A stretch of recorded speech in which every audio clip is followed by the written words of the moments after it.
أدنى نور الأمة هذا بيت للهدايات إخوتنا نور الأمة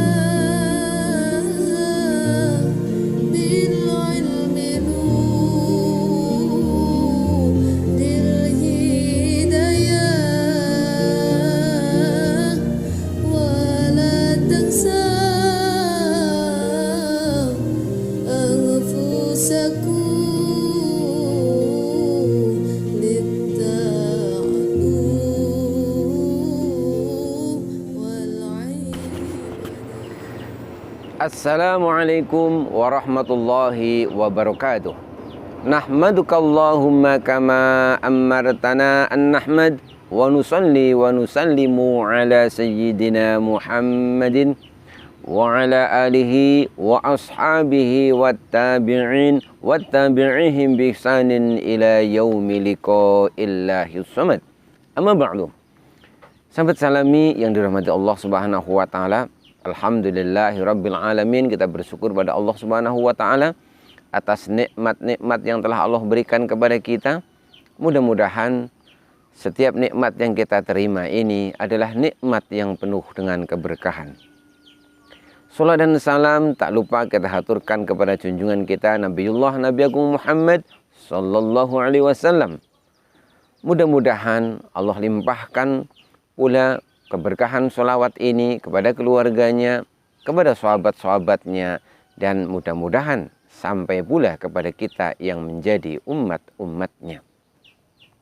Sahabat salami yang dimuliakan Allah Subhanahu wa taala, alhamdulillahirabbil alamin, kita bisa berjumpa kembali masih di channel Salami TV, masih dalam program belajar baca Al-Qur'an metode Salami. Kami sampaikan terima kasih Anda masih setia mengikuti pembahasan-pembahasan yang kami sampaikan. Mudah-mudahan setiap tema yang kami sajikan bermanfaat untuk memperbaiki bacaan Al-Quran kita. Amin ya rabbal alamin. Sahabat salami yang dimuliakan Allah Subhanahu wa taala.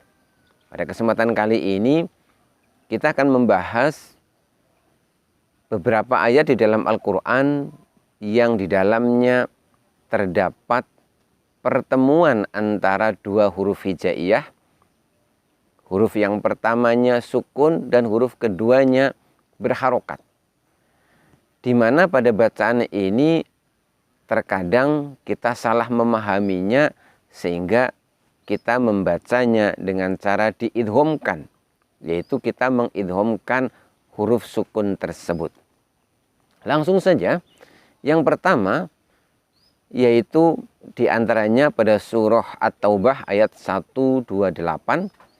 Di situ nanti kita akan mendapati huruf dal sukun yang setelahnya bertemu dengan huruf jim. Terkadang tanpa kita sadari huruf dal sukunnya ini idgham, masuk atau lebur ke huruf jim. Padahal seharusnya ini tidak boleh. Perhatikan baik-baik, ini di surah At-Taubah ayat 128. Perhatikan baik-baik. A'udzu billahi minan nari wa min syarril kuffari wa min ghadabil jabbar. Al-'izzatu lillahi wa lirasulihi wa lil mu'minin. Laqad ja'akum rasulun min anfusikum azizun 'alaihi ma 'anittum harisun 'alaikum bil mu'minina raufur rahim. Perhatikan pada lafaz laqad ja'akum. Kita dapati di situ huruf dal sukun, setelahnya adalah jim berharokat fathah.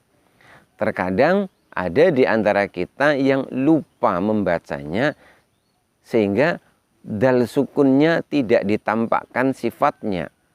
Bahkan huruf dal sukunnya ini idgham atau masuk ke huruf jim, sehingga bunyinya demikian. Laqad ja'akum. Semestinya tidak demikian. Apa sebab? Karena huruf dal ini tidak bisa diidghamkan ke huruf jim. Ini bukan idgham mutaqaribain. Sekali lagi, ini bukan contoh idgham mutaqaribain.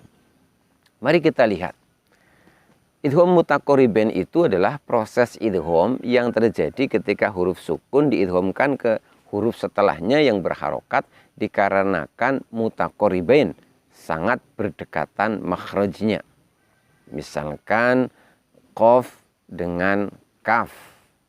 Di situ makhrajnya berdekatan, sama-sama di pangkal lidah. Atau contoh lain misalkan huruf lam dan ro. Itu juga makhrajnya berdekatan sehingga diidghamkan. Tetapi pada contoh ini, pada laqad ja'akum, huruf dal dan jim makhrajnya tidak berdekatan sama sekali. Huruf dal ini makhrajnya ada di ujung lidah. Sedangkan jim makhrajnya ada di tengah lidah. Jadi antara ujung dengan tengah lidah ini sangat berjauhan. Karena itu sekali lagi yang benar adalah dal sukunnya tidak boleh diidghamkan. Perhatikan sekali lagi. Laqad ja'akum rasulun min anfusikum azizun 'alaihi ma 'anittum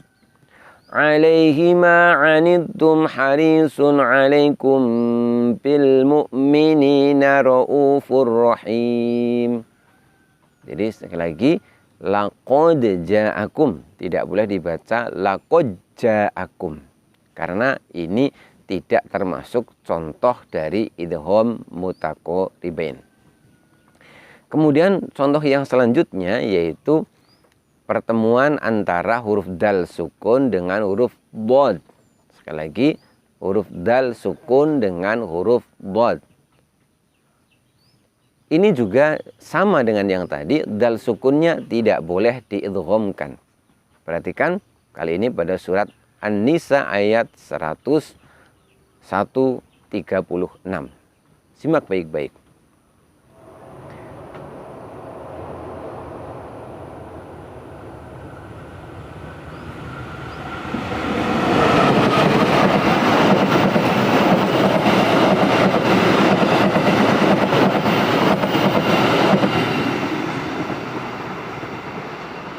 Simak baik-baik. Wa man yakfur billahi wa malaikatihi wa kutubihi wa rusulihi wal yaumil akhir faqad dhalla dhalalan ba'ida. Perhatikan baik-baik pada kalimat faqad dhalla. Di situ terdapat dal sukun bertemu dengan dhad. Di sini pun sama dengan yang tadi, tidak boleh huruf dal sukunnya diidghamkan atau dimasukkan ke huruf dhad sehingga bunyinya menjadi seperti demikian. Faqad dhalla, huruf dalnya menjadi hilang. Jadi dal sukunnya tetap ditampakkan. Faqad dhalla, sehingga di situ tampak terdengar bunyi bacaan qalqalah sughra. Kenapa tidak boleh diidghamkan? Alasannya juga sama, bahwa huruf dal dengan huruf dhad ini makhrajnya tidak berdekatan. Huruf dal ini ada di ujung lidah, sedangkan dhad itu ada di tepi lidah. Tepatnya tepi lidah menempel pada gigi geraham atas. Karena makhrajnya tidak berdekatan, maka sekali lagi tidak boleh diidghamkan. Simak sekali lagi. Wa man yakfur billahi wa malaikatihi wa kutubihi wa rusulihi wal yaumil akhir faqad dhalla dhalalan ba'ida. Yang berikutnya, satu contoh lagi kali ini adalah huruf dal sukun bertemu dengan huruf dal berharokat fathah. Contoh ini ada di surat Al-Kahfi ayat 39. Perhatikan baik-baik. Walaula idh dakhalta jannataka qulta ma sya'allahu la quwwata illa billah. Perhatikan pada lafaz idh dakhalta. Sekali lagi, idh dakhalta. Di situ kita mendapati ada huruf dzal sukun, setelahnya dal fathah. Harus hati-hati di sini. Jangan sampai dal sukunnya menjadi hilang karena idgham lebur ke huruf dal. Sehingga bunyinya menjadi seperti ini. Iddakholta. Ini tentu keliru. Jadi dal tetap ditampakkan sesuai dengan sifatnya. Jadi dal tidak boleh idgham. Perhatikan sekali lagi. Walaula idh dakhalta jannataka qulta ma sya'allahu la quwwata illa billah. Kenapa di sini dal sukun tidak boleh diidghamkan ke huruf dal? Karena ini juga tidak masuk kategori contoh idgham mutaqaribain. Walaupun sama-sama makhrajnya ada di ujung lidah, namun berbeda. Yang satu dekat ke gusi, yang satu ada di kulit gusi gigi atas. Karena dianggap berbeda, maka ini tidak bisa terjadi proses idgham. Jadi dalam ilmu tajwid, huruf hijaiyah sukun bisa diidghamkan ke huruf setelahnya yang berharokat. Di antara alasannya adalah sama makhraj ataupun sama sifat, yaitu yang biasa disebut dengan idgham mutamassilin. Atau yang kedua sama makhraj namun beda sifat, yang disebut dengan idgham mutajanisain. Sedangkan yang ketiga adalah makhrajnya berdekatan, yang disebut dengan idgham mutaqaribain. Pada contoh ini, pada idh dakhalta, ini tidak masuk mutamassilin, tidak masuk mutajanisain, juga tidak termasuk mutaqaribain, sehingga tidak boleh terjadi proses idgham. Sahabat salami yang dimuliakan Allah Subhanahu wa taala, yang terakhir yang perlu kita ingatkan bahwa di dalam Al-Qur'an, lafaz-lafaz yang di dalamnya terjadi proses idgham itu terjadinya adalah karena ada huruf sukun dileburkan ke huruf berharokat setelahnya.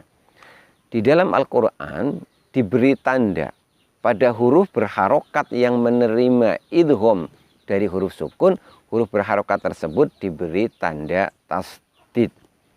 Artinya apabila kita mendapati huruf bertanda tasdid, berarti di situ terjadi proses idgham, yaitu proses peleburan huruf sukun ke huruf berharokat. Pada ketiga contoh ayat yang kami sebutkan tadi, yaitu pada lafaz laqad ja'akum, kemudian pada faqad dhalla, dan terakhir pada lafaz idh dakhalta, di situ kita tidak mendapati tanda tasdid. Namun demikian kami perlu mengingatkan di sini karena terkadang kita lupa, sehingga ketika kita membaca ayat-ayat tersebut terjadi proses idgham tanpa kita sadari. Demikian pembahasan kita kali ini, mudah-mudahan bermanfaat untuk memperbaiki bacaan Al-Quran kita. Mudah-mudahan Allah Subhanahu wa taala memberi kita istiqomah untuk membaca Al-Quran dan untuk terus belajar, sehingga pahala kita membaca Al-Quran menjadi bertambah dan makin bertambah. Terima kasih, kurang lebihnya mohon maaf. Insya Allah kita akan lanjutkan kembali pada pembahasan-pembahasan yang lain. Billahi taufiq wal hidayah, wal ridho wal inayah. Wassalamualaikum warahmatullahi wabarakatuh. Lagi musim pas kereta-kereta lewat ke Kan aku menang.